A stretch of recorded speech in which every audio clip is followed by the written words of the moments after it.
Can you shoot over my hat? Try to get her. Do you have Sir, can you see over my hat? Oh yeah, I'm all good. Thank you. You're all set with this.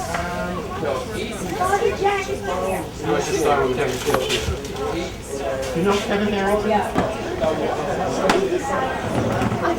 Oh, you? Yes, I think so. I know some excellent drummers from Africa.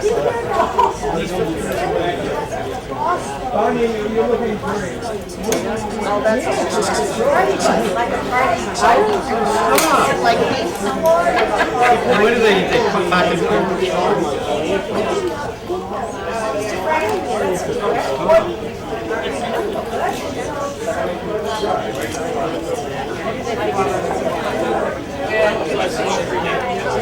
Madam, how are you? Great to see you. Hi, Dolly.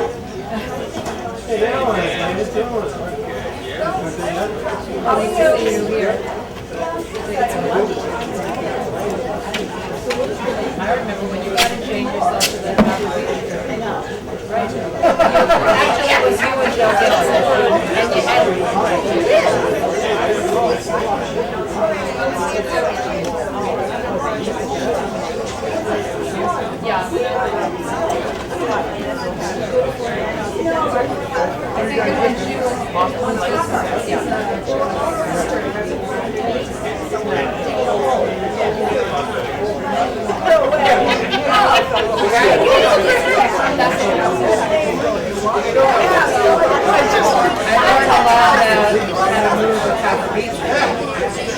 and we remember that seminar that man came from Texas, I think, and it was so complex, you know, all the scribbling, and I think $200,000. I'm John.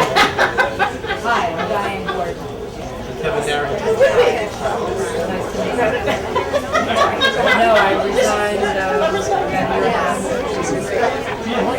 And it's been, I have a question to ask you.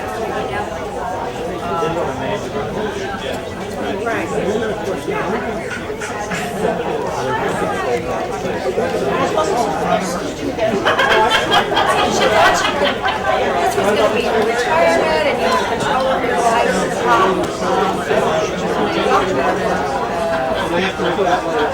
And the other man, you can show like,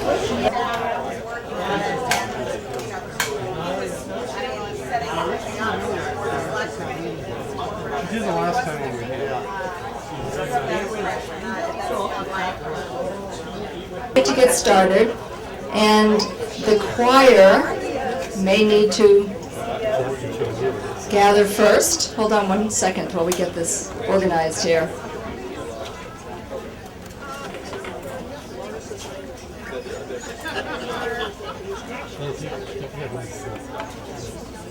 Is Molly here?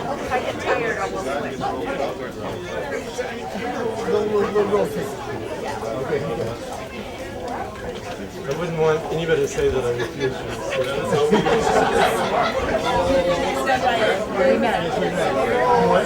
I do not, but thank you.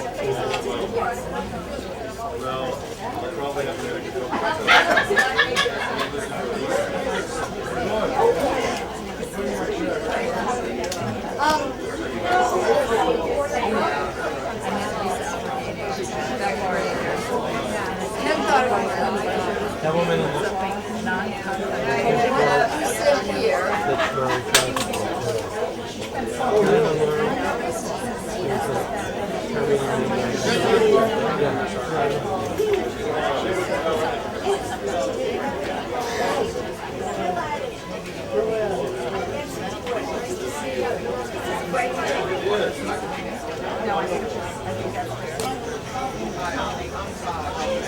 sorry.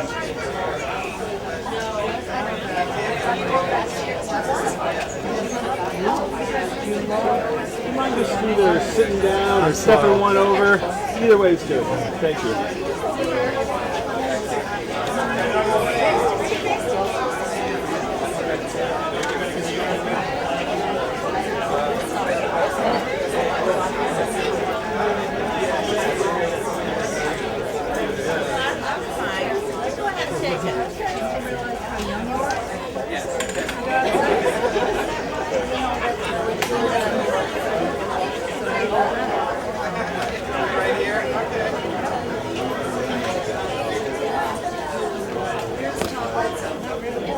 Okay, now we're looking for Tom Bledsoe.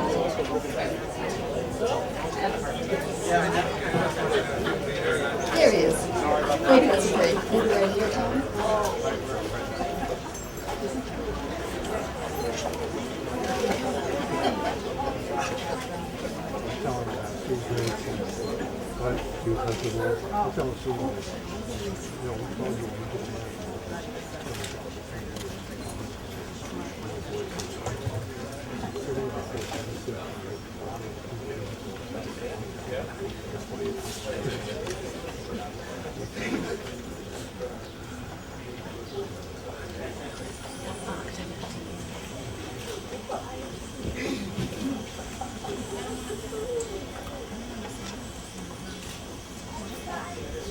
Thank you so much for joining us today, and welcome to the St. Aidan, a brand new residential, affordable, and mixed income community. To start off our program, we're actually going to have a couple of songs sung by the St. Mary's School Choir. And for those of you who were here at the groundbreaking, you know they did a fabulous job, and they were the hit of the show, so hopefully we'll be able to keep up with them once they're done.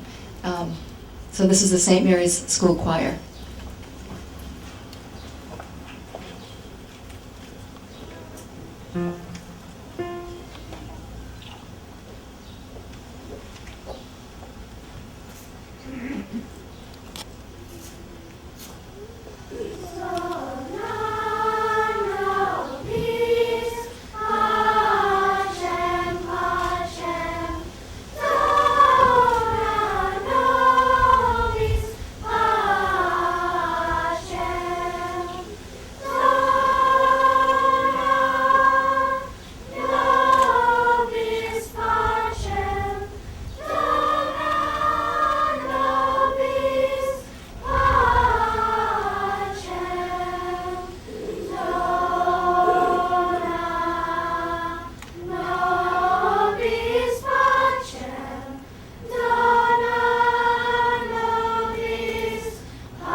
I recognize a couple of faces in the choir from a couple of years ago. They've grown, and there are new people, which is wonderful.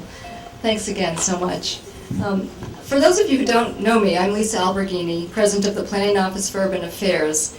We are one of the social justice ministries of the Archdiocese of Boston, and we're the developer of the St. Aidan's new residential community. This year would have been the 100th anniversary of St. Aidan's Parish. And today, we celebrate that anniversary and honor the legacy of the parish by welcoming and embracing new neighbors. Vigor in arduis. That is the Latin phrase on the cornerstone of St. Aidan's Church. It's from the coat of arms of Cardinal O'Connell, then the Archbishop of Boston. Vigor and arduis. Energy amid hardship. Strength in adversity. Perseverance in the face of challenge. How appropriate and relevant to our celebration today. Relevant, obviously, because of the energy, strength, and perseverance of everyone here who stood strong together to get this new community built. But far more relevant than that are the journeys of many of our residents. Some had to leave Brookline, leave their families, their jobs, and everything familiar to them because they could no longer afford to live in town. Some have come from abusive situations or unsafe neighborhoods or homes they could no longer afford to keep up or no homes at all.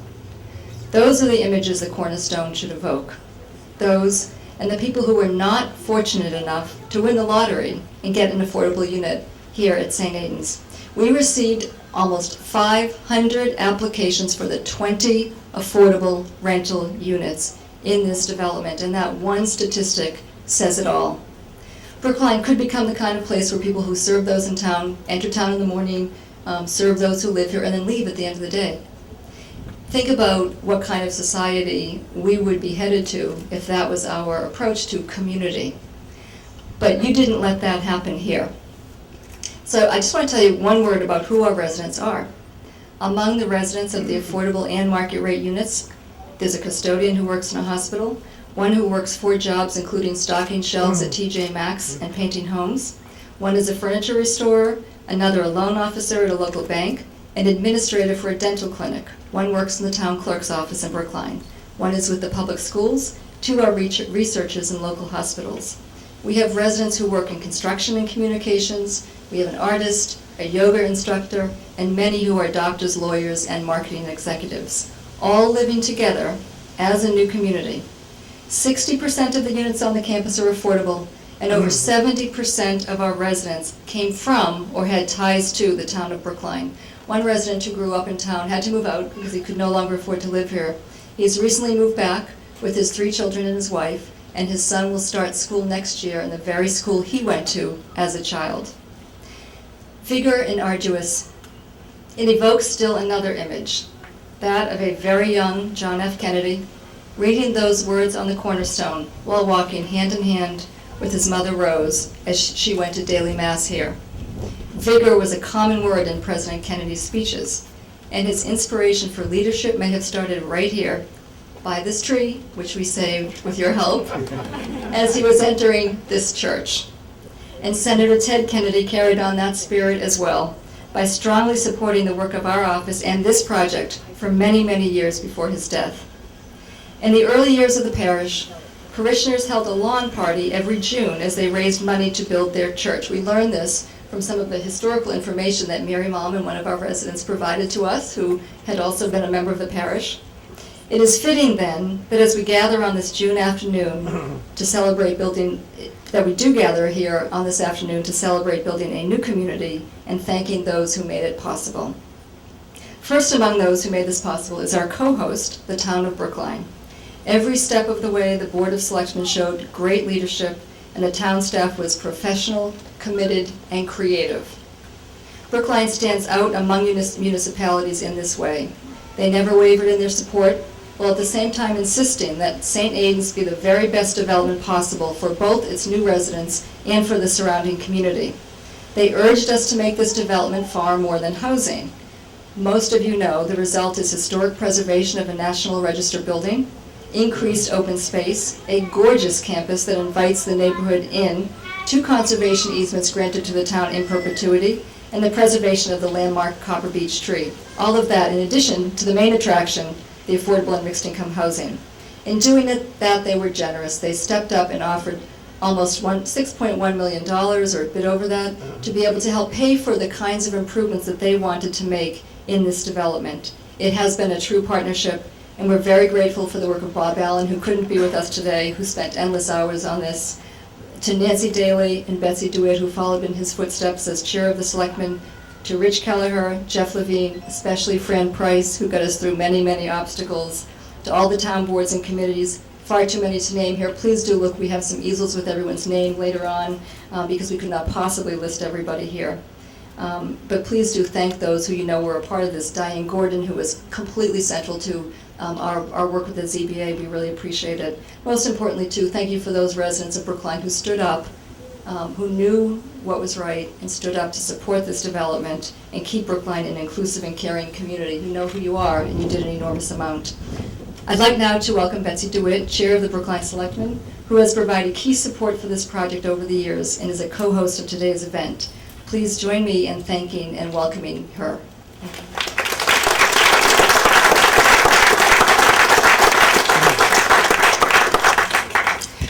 Thank you, Lisa. I have to say, I am so happy to be here, and I welcome you on behalf of the Board of Selectmen, but also the 8 or 9 members of the Board of Selectmen who served since this project started. We have 2 here today. I see Selectman Daly and Selectman Goldstein. But I want you to know that everyone throughout this process has been a part of the collaboration that has achieved this result.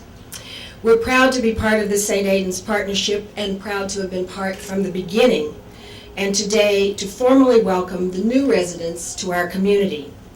We appreciate the absolutely determined leadership of Lisa Alberghini and Cardinal Sean and all of their staff and support through the planning office, for the unfailing and continuous support from Congressman Barney Frank, and from Secretary Tina Brooks and the State Department of Housing and Community Development, who have been our public partners in this public-private project.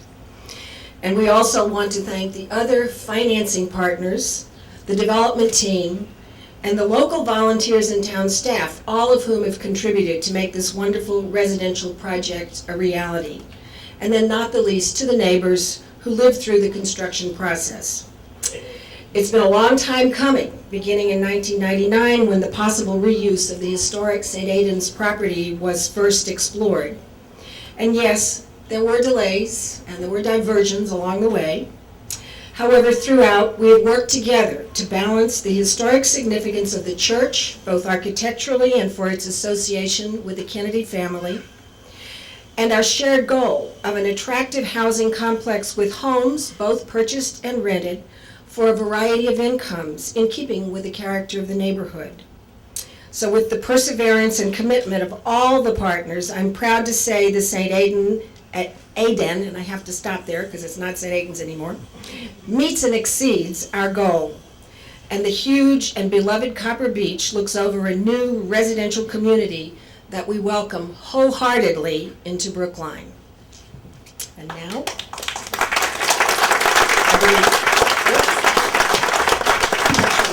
Betsy, I want to ask you to stay for one moment so we could give you a gift for the town of Brookline, if you don't mind. Sure. Cardinal Sean.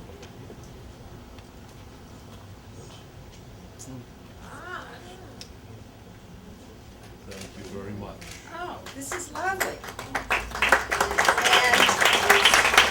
This is stained glass, original stained glass from the St. Aidan's Church, Right. which we've To done. answer the question, Yes. where did some of the stained Yes, glass there it is. For all of those who helped us, thank you so much. And thank you for mentioning the residents who did live through the construction of the neighborhood, and all of your perseverance and support. And our new residents, welcome to you, who many of whom are here with us today. Okay. Cardinal O'Malley has provided inspiration and support for our work since becoming the Archbishop of Boston several years ago. Cardinal Sean knows the effect of home foreclosures, homelessness, and the lack of affordable housing on individuals, families, and communities. He is already advocating hard to keep Chapter 40B, which is threatened by repeal this fall, keep it as an affordable housing tool in Massachusetts. And St. Aidan's, as many of you know, may well not have happened but for Chapter 40B. Cardinal Sean has a uniquely personal connection to our work and to the people we serve. Some of you have heard the story a couple of other times I've described this, of him moving into a rundown tenement house in 1977 in one of the poorest neighborhoods of Washington, D.C., because the landlord refused to provide heat and hot water to the tenants.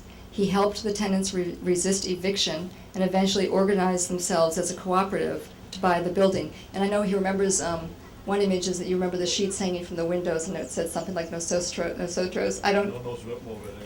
Okay. We will not move. My Spanish is clearly not what the Cardinals is. The message in everything Cardinal Sean does is clear, and everything he does and says is very clear, and that is to care for each other, and especially for the most vulnerable among us. The motto on Cardinal O'Malley's coat of arms is as relevant for our gathering today as Cardinal O'Connell's vigor and arduous. Cardinal Sean's motto reads, "Do whatever he tells you," reflecting an unquestioning commitment to God and to serving others. That sentiment and commitment was so relevant during the most challenging moments of the St. Aidan's journey to keep us moving forward. For his leadership, for the personal example he sets, and for his unwavering commitment, please join me in thanking and welcoming Cardinal Sean.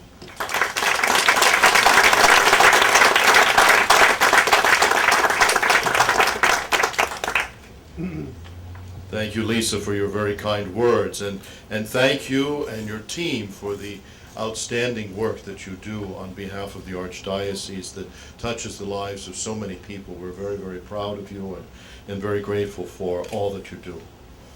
We're grateful, too, to have Congressman Frank, official of the Commonwealth and town of Brookline here, and those who provided financing for this project. The Planning Office for Urban Affairs, the Social Justice Ministry of the Archdiocese of Boston develops high-quality, affordable, and mixed-income housing where people can live with dignity and respect in homes they can afford. St. Aidan's is an example of the success of this mission, whereby the Church serves as a witness to Christ's care and compassion for our brothers and sisters. We are very proud of the accomplishments we celebrate here today and look forward to continuing the work of the Church in partnership with our friends and neighbors, all to the good of those whom we serve in the wider community. And now I invite you to raise your minds and hearts with me as we pray this blessing for these new homes. The Lord to be with you. And also with you. Let us pray. Father, be close to your servants who move into these homes and ask your blessing.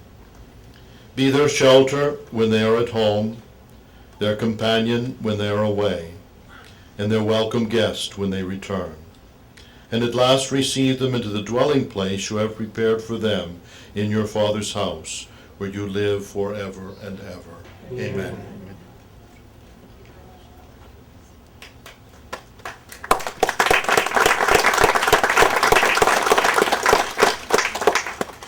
Thank you very much, Cardinal Sean. Thank you for joining us here today.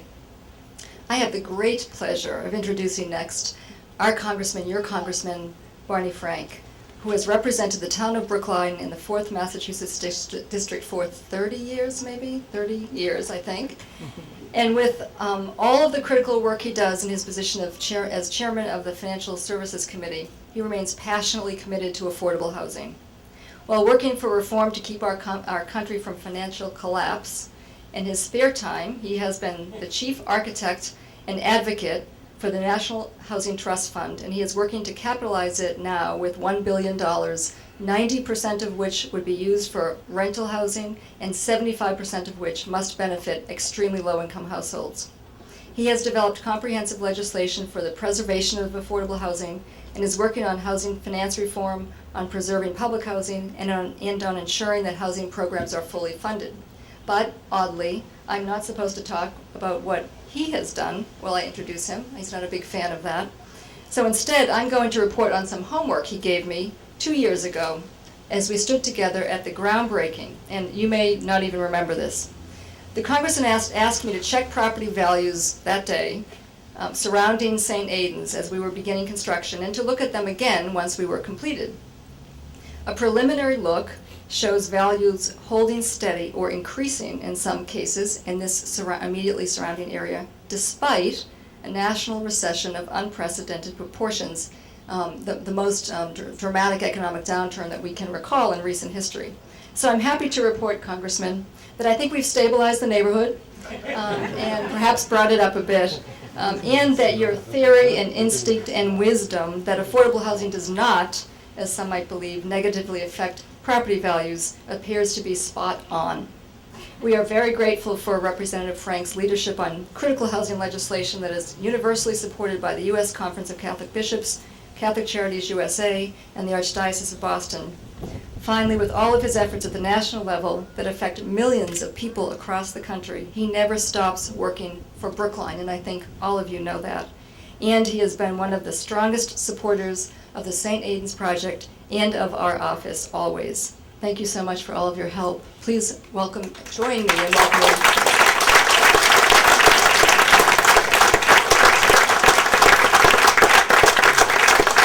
Lisa, thank you for the lovely words, and I'm going to anticipate that I'm going to be a recipient of one of these lovely things. And I particularly enjoy that because I live kind of on the fly and I'm not always as organized. And for me to have a prized possession that is supposed to be stained is a great thing. I'm always being told that that's a criticism. And now it's going to be a very positive aspect of this.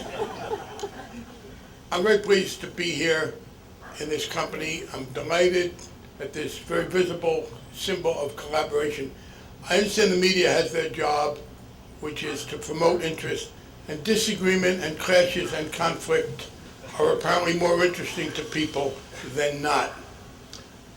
But what that does is to give an incomplete picture that people despair sometimes because they think nobody ever cooperates with anybody else. And that is very much not the case. Let's just look at what is represented